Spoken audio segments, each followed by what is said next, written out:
Chapter 9. The Mock Turtle's Story. "You can't think how glad I am to see you again, you dear old thing," said the Duchess, as she tucked her arm affectionately into Alice's, and they walked off together. Alice was very glad to find her in such a pleasant temper, and thought to herself that perhaps it was only the pepper that had made her so savage when they met in the kitchen. "When I'm a duchess," she said to herself, not in a very hopeful tone, though, "I won't have any pepper in my kitchen at all.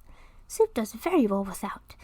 Maybe it's always pepper that makes people hot-tempered," she went on, very much pleased at having found out a brand new kind of rule. "And vinegar that makes them sour, and chamomile that makes them bitter, and barley sugar, and such things that make children sweet-tempered. I only wish people knew that. Then they wouldn't be so stingy about it, you know." She had quite forgotten the Duchess by this time, and was a little startled when she had heard her voice close to her ear. "You're thinking about something, my dear, and that makes you forget to talk. I can't tell you just now what the moral of that is, but I shall remember it in a bit." "Perhaps it hasn't one," Alice ventured to remark. "Tut, tut, child," said the Duchess. "Everything's got a moral, if only you can find it." And she squeezed herself up closer to Alice's side as she spoke. Alice did not much like keeping so close to her, first because the Duchess was very ugly, and secondly because she was exactly the right height to rest her chin upon Alice's shoulder, and it was an uncomfortably sharp chin. However, she did not like to be rude, so she bore it as well as she could. "The game's going on rather better now," she said, by way of keeping up the conversation a little. "'Tis so," said the Duchess, "and the moral of that is, oh, 'tis love that makes the world go round." "Somebody said," Alice whispered, "that it's done by everybody minding their own business." Well, it means much the same thing," said the Duchess, digging her sharp little chin into Alice's shoulder. She added, "and the moral of that is, take care of the sense, and the sounds will take care of themselves." "How fond she is of finding morals in things," Alice thought to herself. "I dare say you're wondering why I don't put my arm round your waist," the Duchess said after a pause. "The reason is that I'm doubtful about the temper of your flamingo. Shall I try the experiment?" "He might bite," Alice cautiously replied, not feeling at all anxious to have the experiment tried. "Very true," said the Duchess. "Flamingos and mustard both bite, and the moral of that is, birds of a feather flock together. Only mustard isn't a bird," Alice remarked. "Right, as usual," said the Duchess. "What a clear way you have of putting things." "It's a mineral, I think," said Alice. "Of course it is," said the Duchess, who seemed ready to agree to everything that Alice said. "There's a large mustard mine near here, and the moral of that is, the more there is of mine, the less there is of yours." "Oh, I know!" exclaimed Alice, who had not attended to this last remark. "It's a vegetable. It doesn't look like one, but it is." "I quite agree with you," said the Duchess. "And the moral of that is, be what you would seem to be, or if you'd like to put it more simply, never imagine yourself not to be otherwise than what it might appear to others that what you were or might have been was not otherwise than what you had been would have appeared to them to be otherwise." "I think I should understand that better," Alice said very politely, "if I had written it down, but I can't quite follow it as you say it." "That's nothing to what I could say if I chose," the Duchess replied in a pleased tone. "Pray don't trouble yourself to say it any longer than that," said Alice. "Oh, don't talk about trouble," said the Duchess. "I make you a present of everything I've said as yet." "A cheap sort of present," thought Alice. "I'm glad they don't have birthday presents like that." But she did not venture to say it out loud. "Thinking again?" the Duchess asked, with another dig of her sharp little chin. "I've a right to think," said Alice sharply, for she was beginning to feel a little worried. "Just about as much right," said the Duchess, "as pigs have to fly, and But here, to Alice's great surprise, the Duchess's voice died away, even in the middle of her favorite word, moral, and the arm that was linked into hers began to tremble. Alice looked up, and there stood the Queen in front of them, with her arms folded, frowning like a thunderstorm. "A fine day, Your Majesty," the Duchess began in a low, weak voice. "Now I gave you fair warning," shouted the Queen, stamping on the ground as she spoke. "Either you or your head must be off and in about half no time. Take your choice." The Duchess took her choice and was gone in a moment. "Let's go on with the game," the Queen said to Alice, and Alice was much too frightened to say a word, but slowly followed her back to the croquet ground. The other guests had taken advantage of the Queen's absence and were resting in the shade. However, the moment they saw her, they hurried back to the game, the Queen merely remarking that a moment's delay would cost them their lives. All the time they were playing, the Queen never left off quarreling with the other players and shouting, "Off with his head!" or "Off with her head!" Those whom she'd sentenced were taken into custody by the soldiers, who of course had to leave off being archers to do this, so that by the end of half an hour or so, there were no arches left, and all the players except the King, the Queen, and Alice were in custody and under sentence of execution. Then the Queen left off, quite out of breath, and said to Alice, "Have you seen the Mock Turtle yet?" "No," said Alice. "I don't even know what a Mock Turtle is."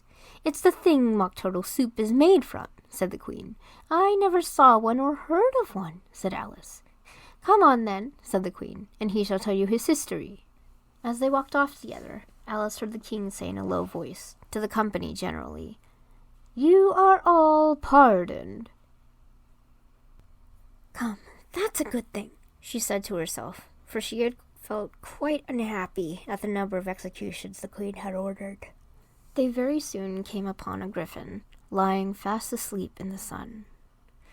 "Up, lazy thing," said the Queen, "and take this young lady to see the Mock Turtle, and to hear his history. I must go back and see after some executions I have ordered." And she walked off, leaving Alice alone with the griffin. Alice did not quite like the look of the creature, but on the whole she thought it would be quite as safe to stay with it as to go after that savage Queen, so she waited. The griffin sat up and rubbed its eyes. Then it watched the Queen till she was out of sight. Then it chuckled. "What fun," said the griffin, half to itself, half to Alice. "What is the fun?" said Alice. "Why, she," said the griffin. "It's all her fancy, that. They never executes nobody, you know. Come on." "Everybody says come on here," thought Alice, as she went slowly after it. "I never was so ordered about in all my life. Never." They had not gone far before they saw the Mock Turtle in the distance, sitting sad and lonely on a little ledge of rock. And as they came nearer, Alice could hear him sighing as if his heart would break. She pitied him deeply.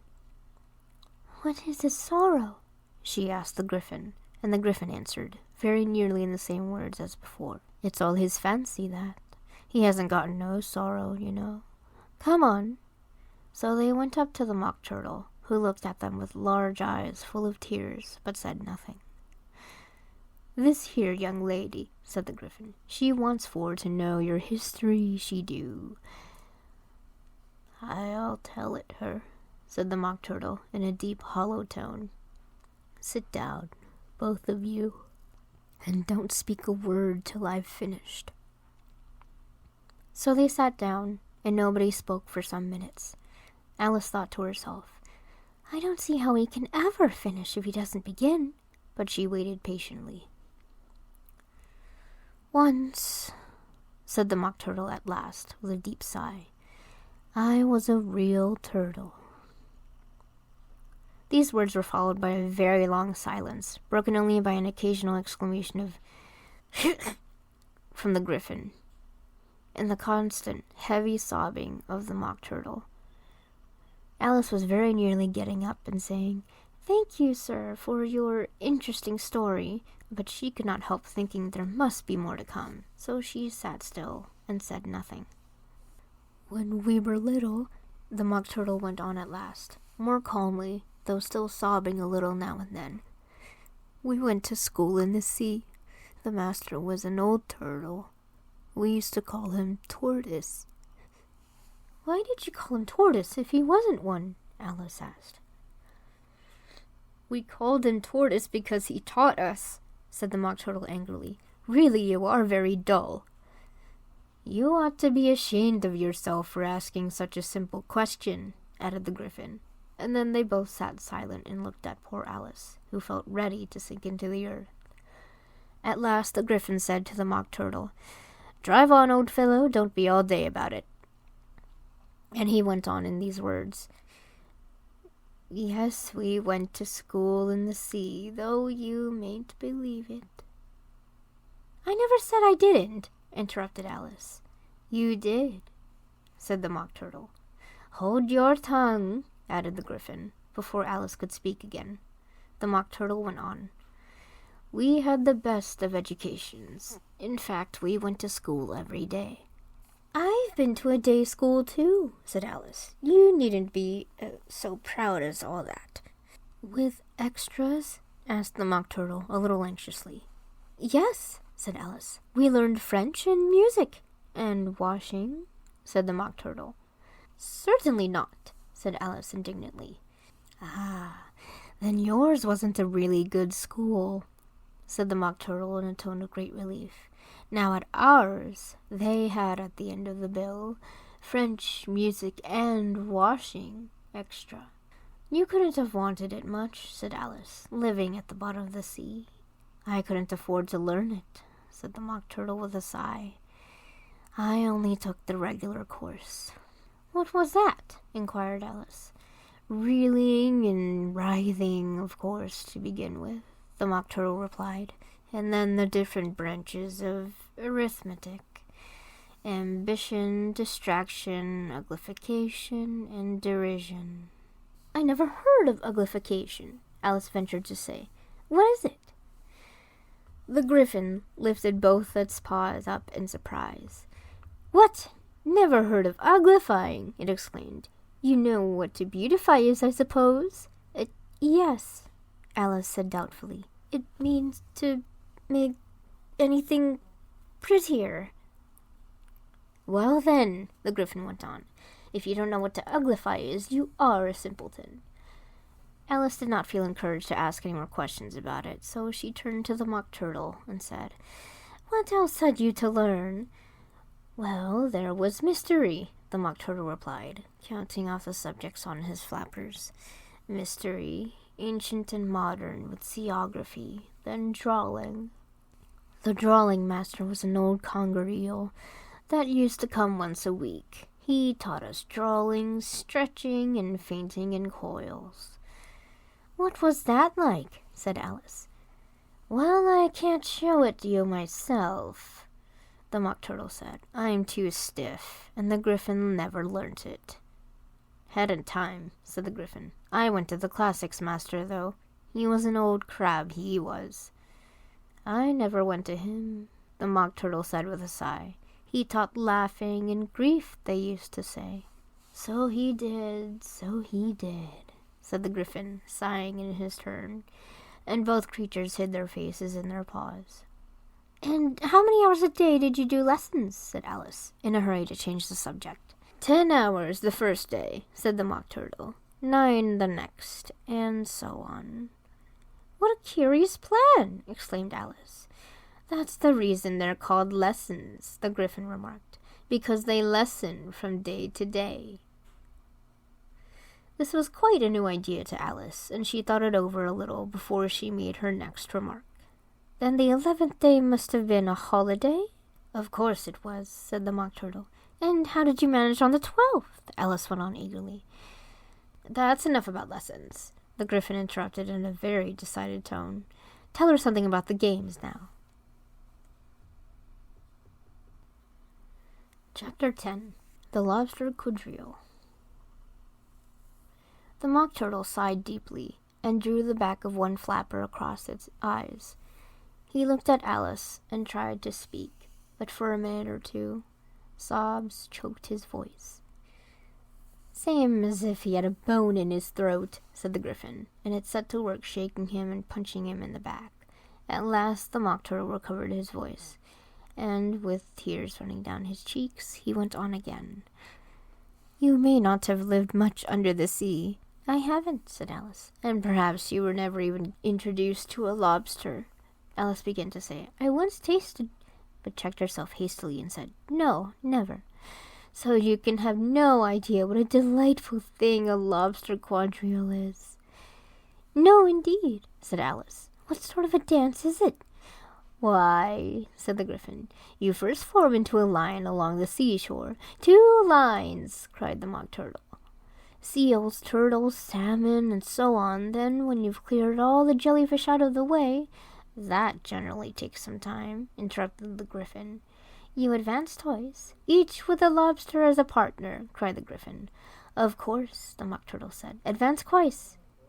Set to partners. Change lobsters and retire in same order, continued the Gryphon. Then you know, the Mock Turtle went on. You throw the lobsters, shouted the Gryphon, with a bound into the air. As far out to sea as you can. Swim after them, screamed the Gryphon.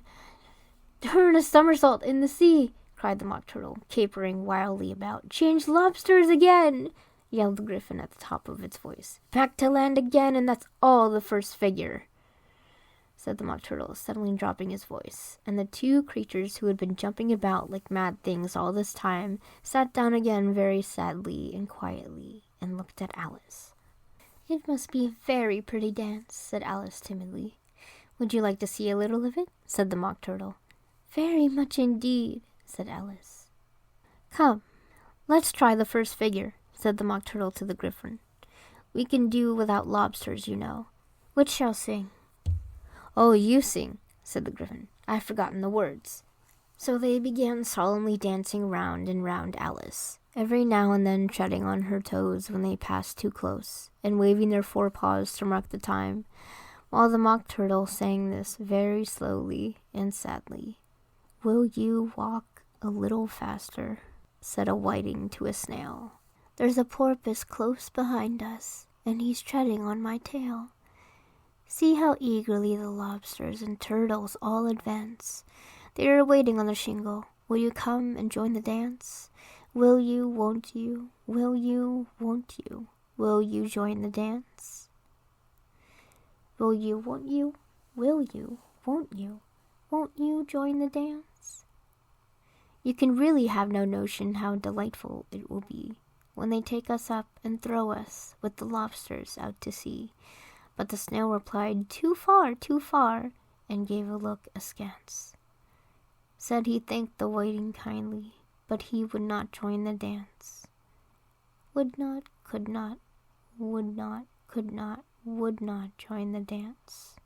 Would not, could not, would not, could not join the dance. What matters it how far we go? His scaly friend replied. There is another shore, you know, upon the other side. The further off from England, the nearer is to France. Then turn not pale, beloved snail, but come and join the dance. Will you, won't you? Will you, won't you? Will you join the dance? Will you, won't you? Will you, won't you? Won't you join the dance? Thank you. It's a very interesting dance to watch, said Alice, feeling very glad that it was over at last. And I do so like that curious song about the whiting. Oh, as to the whiting, said the Mock Turtle. You've seen them, of course. Yes, said Alice. I've often seen them at She checked herself hastily. I don't know where Din might be, said the Mock Turtle. But if you've seen them so often, you know what they're like. I believe so, Alice replied thoughtfully. They have tails in their mouths, and they're all over crumbs. You're wrong about the crumbs, said the Mock Turtle. Crumbs would all wash off in the sea, but they have their tails in their mouths, and the reason is... Here the Mock Turtle yawned and shut his eyes. Tell her about the reason and all that, he said to the Gryphon. The reason is, said the Gryphon, that they would go with the lobsters to the dance. So they got thrown out to sea. They had to fall a long way. So they got their tails fast in their mouths, so they couldn't get them out again. That's all. Thank you, said Alice. It's very interesting. I never knew so much about a whiting before. I can tell you more than that if you'd like, said the Gryphon. Do you know why it's called a whiting? I never thought about it, said Alice. Why? It does the boots and shoes, the Gryphon replied very solemnly. Alice was thoroughly puzzled. Does the boots and shoes? She repeated in a wondering tone. Why, what are your shoes done with? Said the Gryphon. I mean, what makes them so shiny? Alice looked down at them and considered a little before she gave her answer. They're done with blacking, I believe. Boots and shoes under the sea, the Gryphon went on in a deep voice, are done with a whiting. Now you know. And what are they made of? Alice asked in a tone of great curiosity. Soles and eels, of course. The Gryphon replied rather impatiently. My shrimp could have told you that. If I'd been the whiting, said Alice, whose thoughts were still running on the song, I'd have said to the porpoise, keep back, please. We don't want you with us. They were obliged to have him with them, the Mock Turtle said. No wise fish would go anywhere without a porpoise. Wouldn't it really? Said Alice in a tone of great surprise. Of course not, said the Mock Turtle. Why, if a fish came to me and told me he was going on a journey, I should say, with what porpoise? Don't you mean purpose? Said Alice. I mean what I say, the Mock Turtle replied in an offended tone. And the Gryphon added, Come, let's hear some of your adventures. I could tell you my adventures beginning from this morning, said Alice a little timidly. But it's no use going back to yesterday, because I was a different person then. Explain all that, said the Mock Turtle. No, the adventures first, said the Gryphon in an impatient tone. Explanations take such a dreadful time. So Alice began telling them her adventures from the time when she first saw the white rabbit. She was a little nervous about it just at first. The two creatures got so close to her, one on each side, and opened their eyes and mouths so very wide. But she gained courage as she went on. Her listeners were perfectly quiet till she got to the part about her repeating, You are old, Father William, to the caterpillar, and all the words coming different, and then the Mock Turtle drew a long breath and said, That's very curious. It's all about as curious as it can be, said the Gryphon. It all came different, the Mock Turtle repeated thoughtfully. I should like to hear her try and repeat something now. Tell her to begin. He looked at the Gryphon as if he thought he had some kind of authority over Alice. Stand up and repeat, "'Tis the voice of the sluggard," said the Gryphon. How the creatures order one about and make one repeat lessons, thought Alice. I might as well be at school at once. However, she got up and began to repeat it, but her head was so full of the lobster quadrille that she hardly knew what she was saying, and the words came very queer indeed. "'Tis the voice of the lobster," I heard him declare. "You have baked me too brown, I must sugar my hair." As a duck with its eyelids, so he with his nose trims his belt and his buttons, and turns out his toes. When all the sands are all dry, he is gay as a lark, and will talk in contemptuous tones of the shark. But when the tide rises and sharks are around, his voice has a timid and tremulous sound. "That's different from what I used to say when I was a child," said the Gryphon. "Well, I never heard it before," said the Mock Turtle, "but it sounds uncommon nonsense." Alice said nothing. She had sat down with her face in her hands, wondering if anything would ever happen in a natural way again. "I should like to have it explained," said the Mock Turtle. "She can't explain it," said the Gryphon hastily. "Go on with the next verse." "But about his toes?" the Mock Turtle persisted. "How could he turn them out with his nose, you know?" "It's the first position in dancing," Alice said, but was dreadfully puzzled by the whole thing, and longed to change the subject. "Go on with the next verse," the Gryphon repeated impatiently. "It begins, 'I passed by his garden.'" Alice did not dare to disobey, though she felt sure it would all come wrong, and she went on in a trembling voice. "I passed by his garden and marked with one eye how the owl and the panther were sharing a pie. The panther took pie crusts and gravy and meat, while the owl had the dish as its share of the treat. When the pie was all finished, the owl, as a boon, was kindly permitted to pocket the spoon, while the panther received knife and fork with a growl, and concluded the banquet." "What is the use of repeating all that stuff?" the Mock Turtle interrupted, "if you don't explain it as you go on? It's by far the most confusing thing I've ever heard." "Yes, I think you'd better leave off," said the Gryphon, and Alice was only too glad to do so. "Shall we try another figure of the lobster quadrille?" the Gryphon went on. "Or would you like the Mock Turtle to sing you a song?" "Oh, a song, please, if the Mock Turtle would be so kind," Alice replied, so eagerly that the Gryphon said, in a rather offended tone, "No accounting for tastes. Sing her turtle soup, will you, old fellow?" The Mock Turtle sighed deeply, and began, in a voice sometimes choked with sobs, to sing this: "Beautiful soup, so rich and green, waiting in a hot tureen. Who for such dainties would not stoop? Soup of the evening, beautiful soup. Soup of the evening, beautiful soup. Beautiful soup. Beautiful soup. Soup of the evening, beautiful, beautiful soup.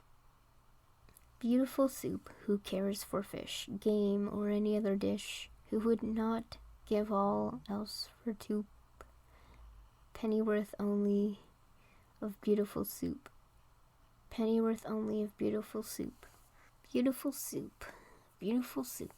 Soup of the evening, beautiful, beautiful soup." "Chorus again!" cried the Gryphon, and the Mock Turtle had just begun to repeat it, when a cry of "The trial's beginning!" was heard in the distance. "Come on!" cried the Gryphon, taking Alice by the hand. It hurried off, without waiting for the end of the song. "What trial is it?" Alice panted as she ran, but the Gryphon only answered, "Come on!" and ran the faster, while more and more faintly came, carried on the breeze that followed them, the melancholy words, "Soup of the evening, beautiful, beautiful soup."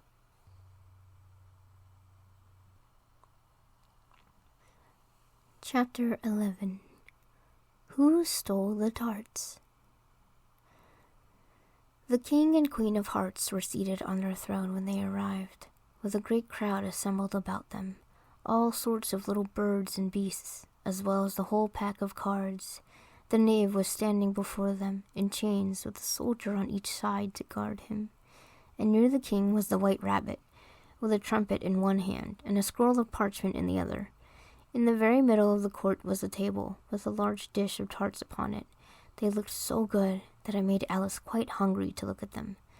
"I wish they'd get the trial done," she thought, "and hand round the refreshments."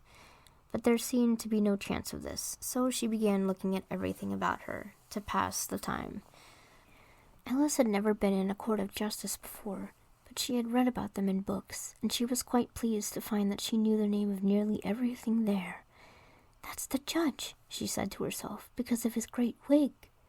The judge, by the way, was the king, and as he wore his crown over the wig, he did not look at all comfortable.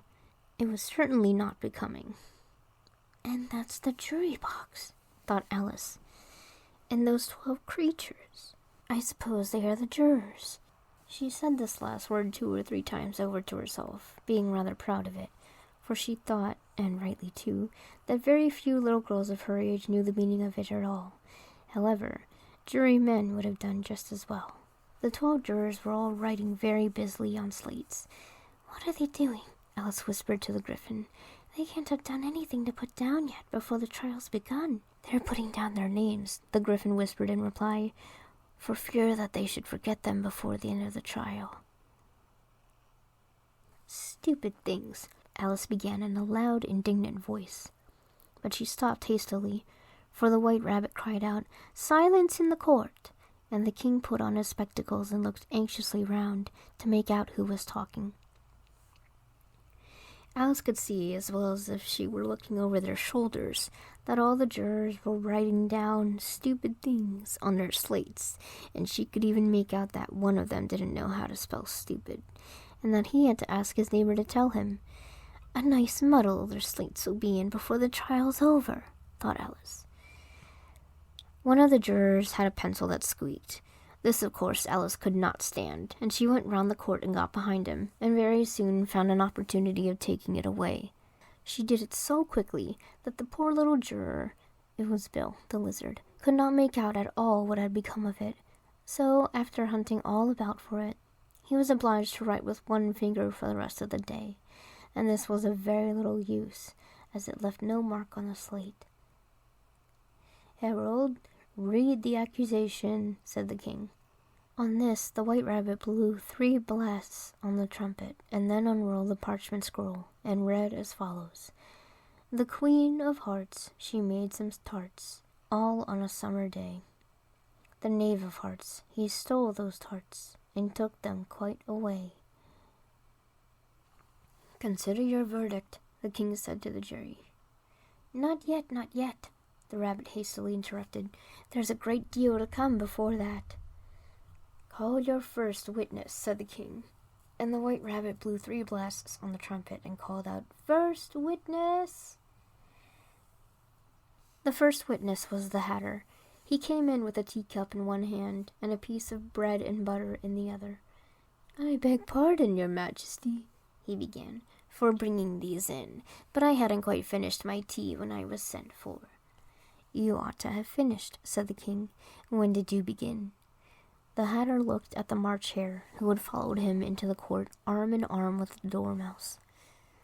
14th of March, I think it was," he said. 15th, said the March Hare. 16th, added the Dormouse. "Write that down," said the king to the jury, and the jury eagerly wrote down all 3 dates on their slates, and then added them up, and reduced the answer to shillings and pence. "Take off your hat," the king said to the Hatter. "It isn't mine," said the Hatter. "Stolen!" the king exclaimed, turning to the jury, who instantly made a memorandum of the fact. "I keep them to sell," the Hatter added as an explanation. "I've none of my own. I'm a Hatter." Here the queen put on her spectacles and began staring at the Hatter, who turned pale and fidgeted. "Give your evidence," said the king, "and don't be nervous, or I'll have you executed on the spot." This did not seem to encourage the witness at all. He kept shifting from one foot to the other, looking uneasily at the queen, and in his confusion he bit a large piece out of his teacup instead of the bread and butter. Just at this moment Alice felt a very curious sensation, which puzzled her a good deal until she made out what it was. It was beginning to grow larger again, and she thought at first she would get up and leave the court, but on second thoughts she decided to remain where she was as long as there was room for her. "I wish you wouldn't squeeze so," said the Dormouse, who was sitting next to her. "I can hardly breathe." "I can't help it," said Alice very meekly. "I'm growing." "You've no right to grow here," said the Dormouse. "Don't talk nonsense," said Alice more boldly. "You know you're growing too." "Yes, but I grow at a reasonable pace," said the Dormouse. "Not in that ridiculous fashion." And he got up very sulkily and crossed over to the other side of the court. All this time the queen had never left off staring at the Hatter, and just as the Dormouse crossed the court, she said to one of the officers of the court, "Bring me the list of the singers in the last concert," on which the wretched Hatter trembled so that he shook both his shoes off. "Give your evidence," the king repeated angrily, "or I'll have you executed whether you're nervous or not." "I'm a poor man, your majesty," the Hatter began in a trembling voice, "and I hadn't begun my tea, not above a week or so, and what with the bread and butter getting so thin, and the twinkling of the tea—" "The twinkling of the what?" said the king. "It began with the tea," the Hatter replied. "Of course twinkling begins with a T," said the king sharply. "Do you take me for a dunce? Go on." "I'm a poor man," the Hatter went on, and most things twinkled after that. Only the March Hare said— "I didn't," the March Hare interrupted in a great hurry. "You did," said the Hatter. "I deny it," said the March Hare. "He denies it," said the king. "Leave out that part." "Well, at any rate, the Dormouse said," the Hatter went on, looking anxiously round to see if he would deny it too, but the Dormouse denied nothing, being fast asleep. "After that," continued the Hatter, "I cut some more bread and butter." "But what did the Dormouse say?" one of the jury asked. "That I can't remember," said the Hatter. "You must remember," remarked the king, "or I'll have you executed." The miserable Hatter dropped his teacup and bread and butter, and went down on one knee. "I'm a poor man, your majesty," he began. "You're a very poor speaker," said the king. Here one of the guinea pigs cheered, and was immediately suppressed by the officers of the court. As that is rather a hard word, I will just explain to you how it was done. They had a large canvas bag, which tied up at the mouth with strings. Into this they slipped into the guinea pig, head first, and then sat upon it. "I'm glad I've seen that done," thought Alice. "I've so often read in the newspapers at the end of trials." There were some attempts at applause, which was immediately suppressed by the officers of the court, and I never understood what it meant till now. "If that's all you know about it, you may stand down," continued the king. "I can go no lower," said the Hatter. "I'm on the floor as it is." "Then you may sit down," the king replied. Here the other guinea pig cheered and was suppressed. "Come, that finished the guinea pigs," thought Alice. "Now we shall get on better." "I'd rather finish my tea," said the Hatter, with an anxious look at the queen, who was reading the list of singers. "You may go," said the king, and the Hatter hurriedly left the court, without even waiting to put his shoes on. "And just take his head off outside," the queen added to one of the officers, but the Hatter was out of sight before the officer could get to the door. "Call the next witness," said the king. The next witness was the Duchess's cook. She carried the pepper box in her hand, and Alice guessed who it was before she even got into the court, by the way the people near the door began sneezing all at once. "Give your evidence," said the king. "Shan't," said the cook. The king looked anxiously at the White Rabbit, who said in a low voice, "Your Majesty must cross-examine this witness." "Well, if I must, I must," the king said, with a melancholy air. And after folding his arms and frowning at the cook till his eyes were nearly out of sight, he said in a deep voice, "What are tarts made of?" "Pepper, mostly," said the cook. "Treacle," said a sleepy voice behind her. "Collar that dormouse," the queen shrieked out. "Behead that dormouse! Turn that dormouse out of court! Suppress him! Pinch him! Off with his whiskers!" For some minutes the whole court was in confusion, getting the dormouse turned out, and by the time they had settled down again, the cook had disappeared. "Never mind," said the king, with an air of great relief. "Call the next witness." And he added in an undertone to the queen, "Really, my dear, you must cross-examine the next witness. It quite makes my forehead ache." Alice watched the White Rabbit as he fumbled over the list, feeling very curious to see what the next witness would be like. "For they haven't got much evidence yet," she said to herself. Imagine her surprise when the White Rabbit read out at the top of his shrill little voice the name, "Alice!" Chapter 12. Alice's Evidence. "Here!" cried Alice, quite forgetting in the flurry of the moment how large she had grown in the last few minutes, and she jumped up in such a hurry that she tipped over the jury box with the edge of her skirt, upsetting all the jurymen onto the heads of the crowd below, and there they lay, sprawling about, reminding her very much of a globe of goldfish she had accidentally upset the week before. "Oh, I beg your pardon," she exclaimed in a tone of great dismay, and began picking them up again as quickly as she could, for the accident with the goldfish kept running in her head, and she had a vague sort of idea that they must be collected all at once and put back into the jury box, or they would die. "The trial cannot proceed," said the king in a grave voice, "until all the jurymen are back in their proper places. All," he repeated with great emphasis, looking hard at Alice as he said so. Alice looked at the jury box and saw that, in her haste, she had put the lizard in head downwards, and the poor little thing was waving its tail about in a melancholy way, being quite unable to move. She soon got it out again and put it right. "Not that it signifies much," she said to herself. "I should think it would be quite as much use in the trial one way up as the other." As soon as the jury had a little recovered from the shock of being upset, and their slates and pencils had been found and handed back to them, they set to work very diligently to write out a history of the accident, all except the lizard, who seemed too much overcome to do anything but sit with its mouth open, gazing up into the roof of the court. "What do you know about this business?" the king said to Alice. "Nothing," said Alice. "Nothing whatever?" persisted the king. "Nothing whatever," said Alice. "That's very important," the king said, turning to the jury. They were just beginning to write this down on their slates when the White Rabbit interrupted. "Unimportant, your majesty means, of course," he said, in a very respectful tone, but frowning and making faces at him as he spoke. "Unimportant, of course, I meant," the king hastily said, and went on to himself in an undertone. "Important, unimportant, unimportant, important," as if he were trying which word sounded best. Some of the jury wrote it down important, and some unimportant. Alice could see this, as she was near enough to look over their slates. "But it doesn't matter a bit," she thought to herself. At this moment the king, who had been for some time busily writing in his notebook, cackled out, "Silence!" and read out from his book, "Rule 42. All persons more than a mile high to leave the court." Everybody looked at Alice. "I'm not a mile high," said Alice. "You are," said the king. "Nearly 2 miles high," added the queen.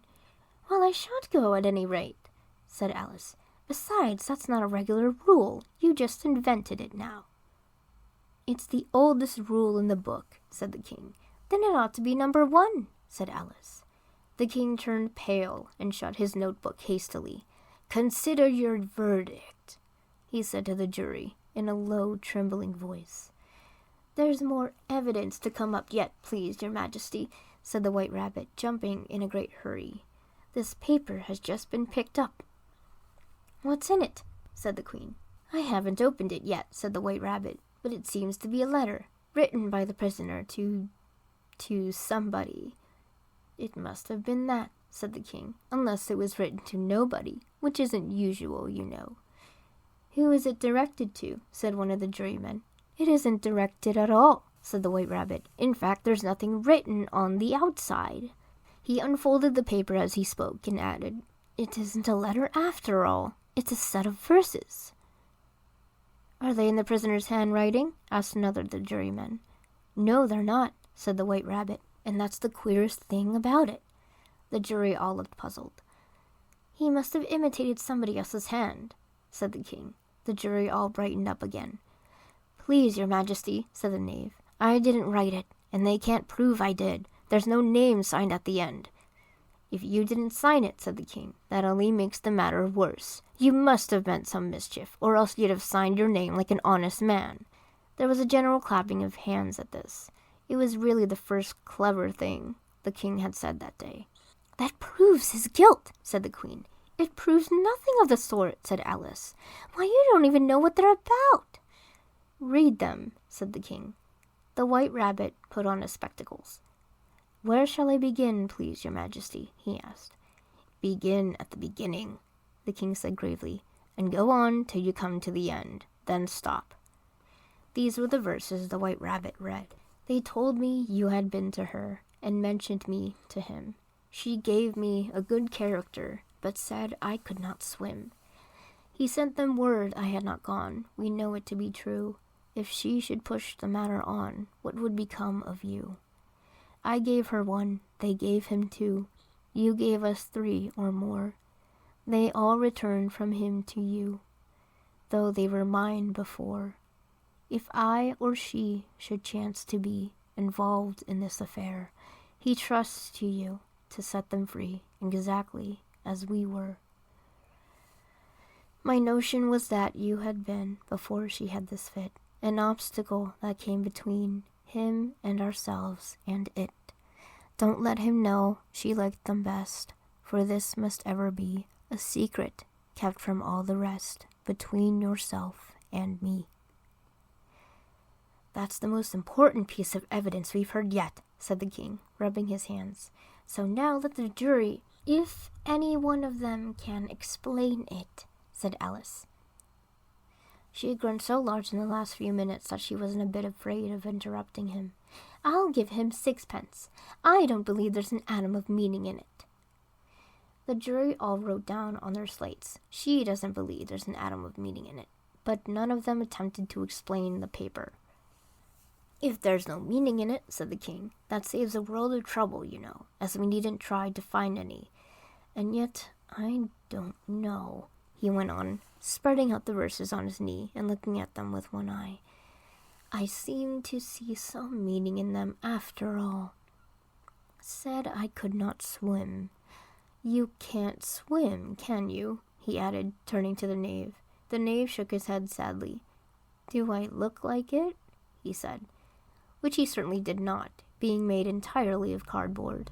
All right so far, said the king, and he went on muttering over the verses to himself. We know it to be true. That's the jury, of course. I gave her 1, they gave him 2. Why, that must be what he did with the tarts, you know. But it goes on, they've all returned from him to you, said Alice. Why, there they are, said the king triumphantly, pointing to the tarts on the table.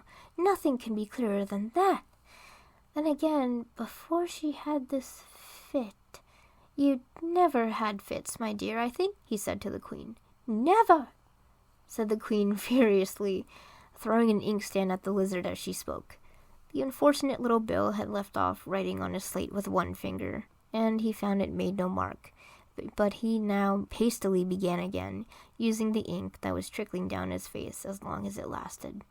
Then the words don't fit you, said the king, looking round the court with a smile. There was a dead silence. It's a pun, the king added in an offended tone, and everybody laughed. Let the jury consider their verdict, the king said, for about the 20th time that day. No. Sentence first, verdict afterwards. Stuff and nonsense, said Alice loudly. The idea of having the sentence first. Hold your tongue, said the queen, turning purple. I won't, said Alice. Off with her head, the queen shouted at the top of her voice. Nobody moved.